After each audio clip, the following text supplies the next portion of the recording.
Alors en France, l'inflation de ces derniers mois, elle a engendré pour les entreprises une hausse des coûts de production et des difficultés d'approvisionnement.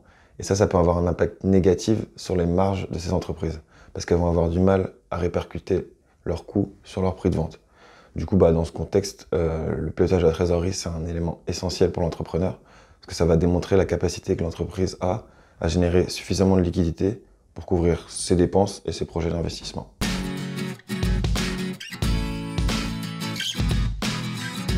Alors, il y a établir un budget prévisionnel réaliste. Comme deuxième levier, ça va être aussi de prévoir vos flux de trésorerie, c'est-à-dire de négocier des conditions de paiement plus favorables auprès de vos fournisseurs. Et pour vos clients, les facturer et les relancer rapidement. Ça va être aussi d'anticiper vos besoins futurs en liquidité, prévoir les périodes de forte demande ou les périodes creuses. Et du coup, dans ce sens, point important, il faut toujours veiller à garder une marge de sécurité. Et comme dernier levier, il y a de réduire vos coûts, c'est-à-dire examiner les dépenses et veiller à les réduire. Et surtout, veiller à ne pas garder d'excès de stock parce que ça vous coûte de l'argent et c'est un impact négatif sur la marge de votre entreprise.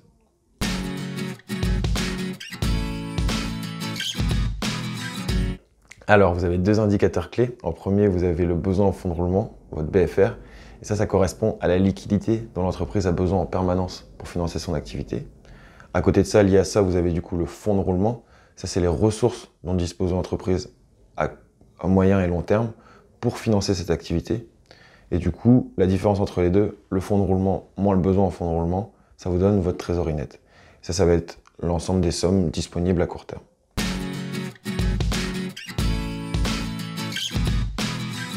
Alors, il existe des ratios financiers, comme le ratio d'endettement, qui va mettre en relation du coup les dettes de l'entreprise à ses capitaux propres. Et ça va juger du niveau de dépendance financière de l'entreprise et aussi de son degré de risque. Et il y a aussi le ratio du liquidité générale. Donc ça, c'est un ratio qui va juger de la capacité de l'entreprise à faire face à ses obligations à court terme.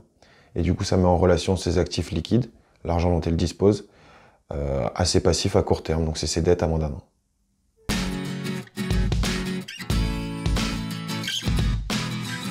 Alors, en résumé, la stratégie dans ce contexte, ça va être d'analyser, de prévenir et d'agir. Vous pourrez par exemple vous demander, est-ce que je connais réellement mes prix de revient?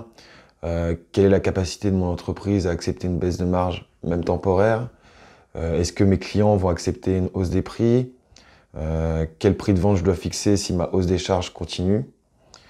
Et du coup, en lien, si vous avez besoin d'aide, nos experts du groupe Cogedis peuvent vous accompagner pour vous aider à maîtriser vos prix de revient et à budgétiser votre trésorerie.